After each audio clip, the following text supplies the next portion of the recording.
Salam sejahtera bagi kita semua, shalom, damai di hati. Saudara-saudara, apa kabar bagi kita sekalian? Tentu saya harap kita semua ada dalam keadaan yang sehat, yang kuat, terlebih kita semua diberkati oleh Tuhan. Di hari ini, Kamis 25 Juni 2026, kembali lagi kita akan merenungkan kebenaran firman Tuhan. Mari kita berdoa. Tuhan Yesus, kami sungguh mengucap syukur untuk setiap anugerah kehidupan yang Tuhan percayakan dalam kehidupan setiap kami.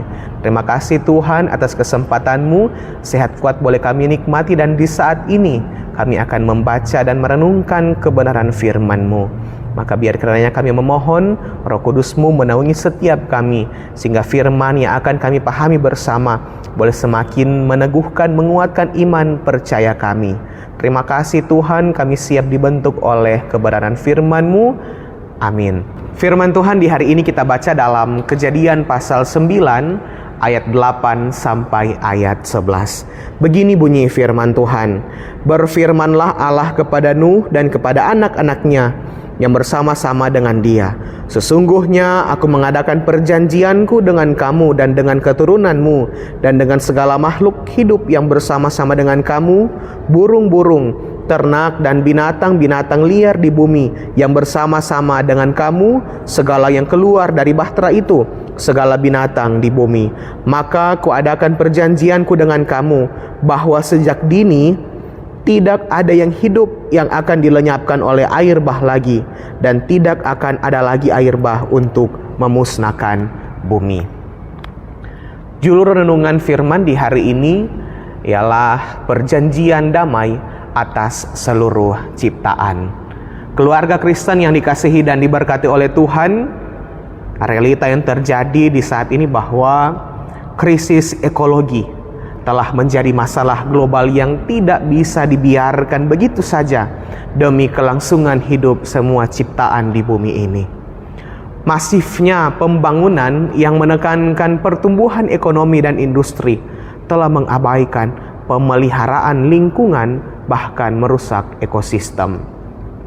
Beberapa tempat di Indonesia telah mengalami kerusakan alam yang begitu hebat akibat adanya penggundulan hutan.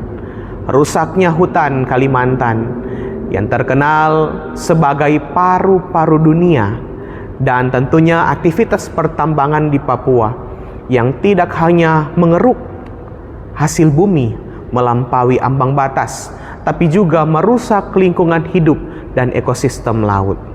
Kejatuhan manusia dalam dosa berdampak langsung pada relasi dengan alam sebagai sesama ciptaan dari Tuhan. Ketika manusia berdosa, maka alam menjadi sarana ambisi dan keserakahan manusia. Keluarga Kristen yang dikasihi Tuhan, hukuman air bah dalam kitab Kejadian memberi pelajaran yang begitu penting, bahwa akibat dosa yang dilakukan manusia, seluruh alam ikut menanggung hukumannya. Awalnya Tuhan Allah hanya membentuk perjanjian dengan Nuh, pra air bah. Namun dimensi perjanjian ini berubah menjadi perjanjian damai yang bersifat holistik, mencakup seluruh alam semesta. Perjanjian yang disampaikan Tuhan Allah kepada Nuh dan keturunannya sama sekali tidak hanya berpusat pada manusia.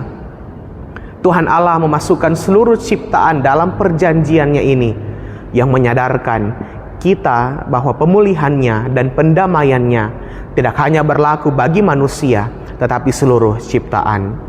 Inilah sebabnya perjanjian damai ini juga disebut sebagai perjanjian kosmik atau perjanjian dunia alam semesta yang hanya akan dapat dijumpai pada kisah tentang Nuh. Keluarga Kristen yang dikasihi dan diberkati oleh Tuhan, rekonsiliasi antara Tuhan Allah dengan manusia melalui perjanjiannya menciptakan pemulihan holistik terhadap seluruh alam semesta. Tuhan Allah tidak hanya mengasihi manusia berdosa, tapi juga seluruh alam dan segala isinya. Sudah saatnya kehadiran manusia di bumi ciptaan Tuhan Allah ini untuk menciptakan pendamaian sempurna yang memulihkan bumi. Manusia bukan hanya pusat ciptaan dan alam tidak diciptakan untuk memenuhi kebutuhan manusia saja. Tetapi alam dan manusia adalah sesama ciptaan yang saling membutuhkan untuk keberlangsungan hidup satu sama lain. Kini setiap kali kita memandang ke langit dan melihat pelangi, kita tidak hanya mengingat janji Tuhan Allah yang tidak akan memusnahkan alam, tetapi juga mengingat tentang tanggung jawab kita sebagai keluarga Kristen untuk memelihara, untuk melestarikan seluruh alam ciptaannya, serta menjaga mata rantai kehidupan. Tuhan memberkati kita sekalian. Amin. Mari kita berdoa. Terima kasih Tuhan, kami sungguh mengucap syukur ada firman yang boleh ditaburkan. Firman-Mu mengingatkan setiap kami untuk bagaimana kami sebagai umat ciptaan-Mu memelihara alam ciptakan yang Tuhan telah bentuk sebagai tempat kami hidup, tempat kami bertumbuh, tempat kami melayani. Maka biar kiranya Tuhan mampukan kami menjadi pribadi-pribadi yang senantiasa ada dalam melakukan kehendak Tuhan, bertanggung jawab memelihara alam semesta yang Tuhan ciptakan. Terima kasih Tuhan, ini kehidupan kami, biar kiranya kami senantiasa boleh diberkati dan menjadi berkat dimanapun Tuhan utus kami pergi dan berada. Terima kasih Tuhan, ini doa kami dalam nama Tuhan Yesus, Sang Pencipta sumber kehidupan kami berdoa. Amin. Demikian firman hari ini. Tuhan Yesus memberkati kita semua.